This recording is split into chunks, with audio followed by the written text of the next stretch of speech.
Welcome to another episode. We are back with Jimmy at EV Swap. Hi Jimmy, it's been quite a while. It's been about a year since I visited you last. Yep. All right, so what has been happening in a year? So we got some more EV conversions. We've got the Tacoma here and the Volkswagen Beetle over here, and we're just making electric cars. All right, so you tend to mainly use Nissan Leaf systems, yeah? Yeah. That's your specialty, and that's mainly what you do in all the conversions from classic Land Cruisers to Tacomas? Yeah, that's how I started with my Land Cruiser and the Nissan Leaf. It just is a really inexpensive way to get into it. But I'm branching out. This one is the EV West kit, so it's a little bit different. But then, yeah, the Tacoma will be Nissan Leaf based. All right. So what's the process of installing your system? How long does it take? How much does it cost? It depends on options and things like that, but generally 6 to 8 months, and the cost probably starts around 40,000. Okay. But it's just kind of up from there, depending on options and how much performance you want, things like that. Okay. So who's your typical customer then? Typical customer would be a car guy who's got a collection of cars and wants something unique, new, has maybe an older vehicle that he wants to update or modify to bring into modern technology, but probably not your only car, not your primary car that you need every day. So does it, obviously we're in Denver and the off-roading scene is quite strong. You've done your Land Cruiser, that's how you became famous in the EV conversion world. Now you're doing other 4x4s. You've done trucks, two-wheel drives and four-wheel drive. Yeah. What's the key aspect of using the Nissan Leaf system? So the Leaf, the number one thing is the price, and the second thing would be the packageability. It's really easy to take the motor and adapt it to different drivetrain setups, whether that's rear-wheel drive or four-wheel drive. It just is able to fit into those different areas. And you get all the modern technology, so it's a 400-volt system. You have all the safety features from a Nissan Leaf. So for my opinion, it's a really good place to start. All right, let's have a look under the hood. Yep, so this is the Nissan Leaf motor here, and it's hooked up to the standard 5-speed transmission from the Tacoma. So that'll drive the rear wheels, and the motor from this version makes about 200 horsepower, 160 kilowatts. So does it compare to the original engine on the Tacoma? Yeah, so it'll have more horsepower than the original engine and more torque as well, so it should be much faster.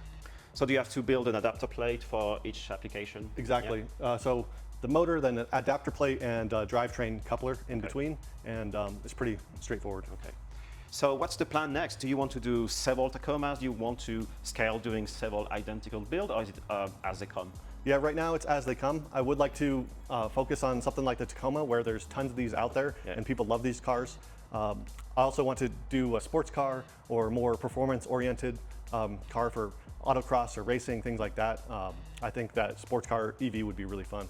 Would you still opt for the Nissan Leaf system, or do you want to try new systems? I do want to try more things. I want to use like a Tesla Model 3 motor. That's a really good motor.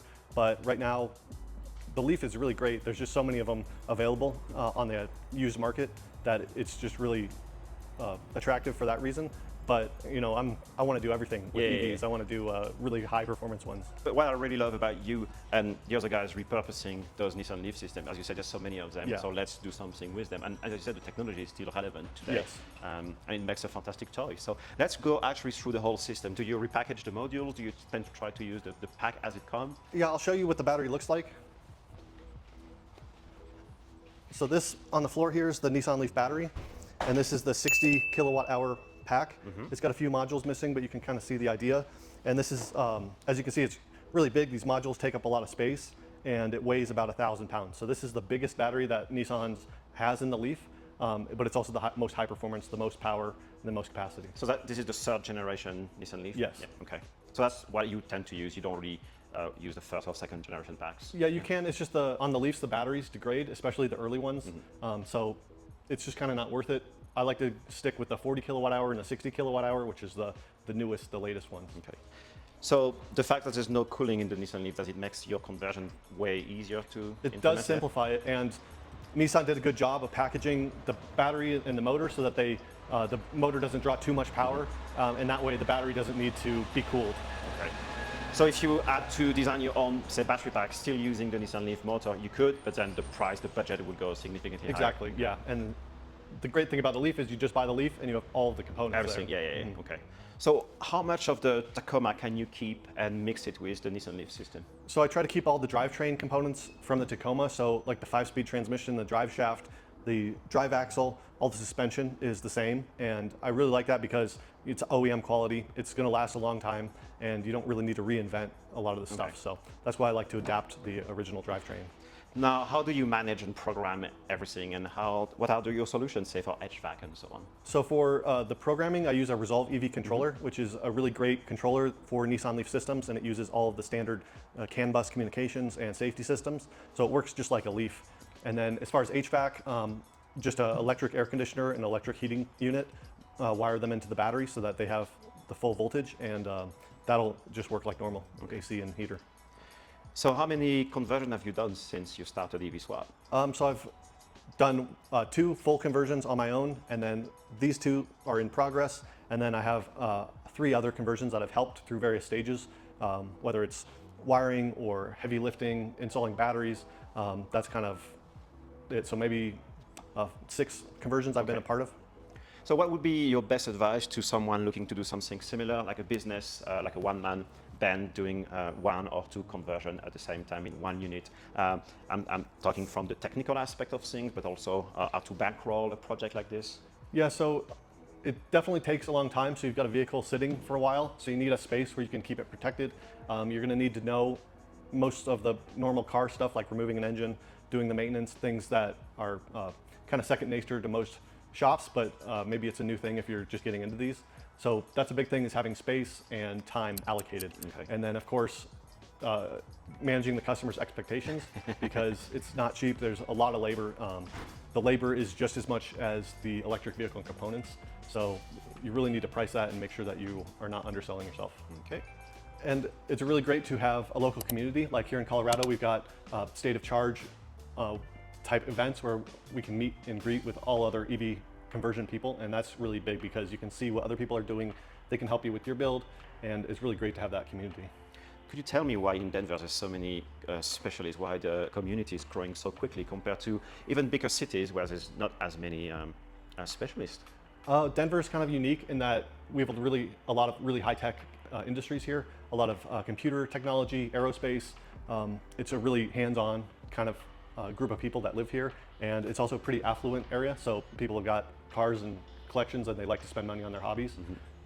Also, we've got great weather, we have really good charging infrastructure here, so it's kind of a really good spot for this type of thing.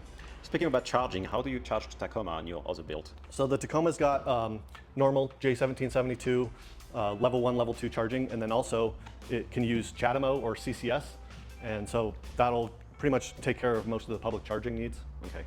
So what will be the use of this Tacoma in particular?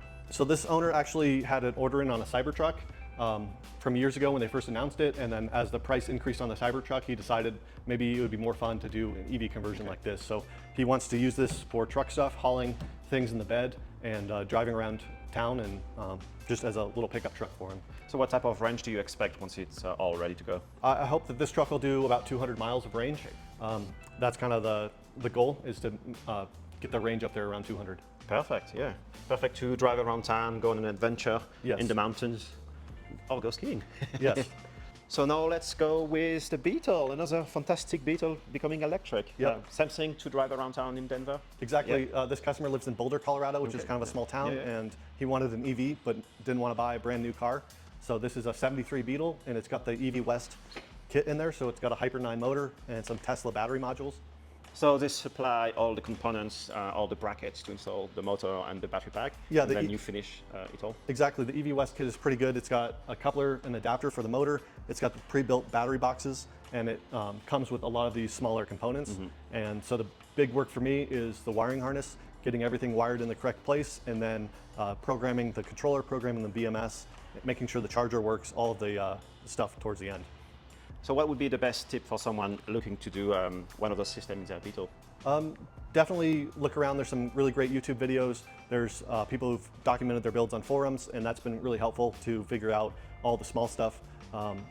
With a kit like this, it's kind of a mismatch of different components from different manufacturers. So you've got to get them all working together and programmed so that everything talks to each other. So going back to the installation of the system, how long does it take? Like how many hours or weeks or months? And where is it going then? So this one, I started on this one about 5 months ago.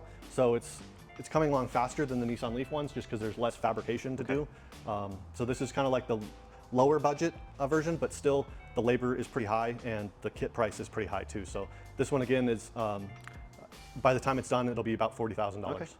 Did you consider using a Nissan Leaf system in the Beetle? Yeah, that was the first thought that I had, was to use a Nissan Leaf in here, but due to the amount of fabrication, it seemed like the more cost-effective version was to use the EV West kit, and primarily the customer didn't really care about performance. Okay. So he's happy with the lower power of the system and the lower range, whereas a Leaf system would have more range and more power. So let's go through the specs as far as range, power from the Hyper9 and so on. So it's got about 100 horsepower from the motor, and it'll do about 100 miles. That's what the estimate is out there. It's got 20 kilowatt hours of battery. So I think that 100 miles might be a little stretch, but if you drive carefully, I think that's doable. Do you think the Beetle will be lighter than it was because you have a relatively small battery pack? I think it actually is going to be heavier. Okay. I have been weighing the car from when I first got it. When I removed the engine, I weighed it again, and then I'll weigh it again when the conversion's done. All right. And I think it'll be 200 pounds, maybe heavier. Okay, so yeah, one passenger difference. It's not a huge difference. Yeah, and these cars are extremely light Yeah. already. Yeah. All right. So what's your next build then? Like, do you have anything you can share, like a special dream build maybe? Well, right now I've got a few customers that I'm doing consulting work on and fixing issues that they had another company do the conversion, and a few things are not quite right. So I have another Tacoma like this one, but it's a four-wheel drive that I'll be fixing and making it work. Right now the charger doesn't work and some of the displays don't work, so I'll be fixing the CAN bus on that. And then another big build I'm looking forward to is a friend named Kenny. He's got a Porsche 911, and he wants to make a track car, a fast track day car out of that, so that will be a fun one. Do you know what system you will be installing? That one's got a Tesla drive unit. I think it's a Model 3 rear motor, so about 300 horsepower, and custom battery pack, and but like I said, primarily focus on track. Okay, perfect. driving. So this we'll have the chance to discover on your channel. Could you tell us a Yeah. bit more about your channel and where we should visit your website? Yeah, so my channel is EV Swap on YouTube, and I document a lot of these builds. I do other EV adventures, like when I go to car shows or road trips or do racing with electric vehicles. I'll document that all on my channel, and I've got a website, evswapconversions.com. All right, perfect. Guys, if you like what you saw today, let us know in the comments below. Give us a thumbs up, and guys, we'll see you in the next one.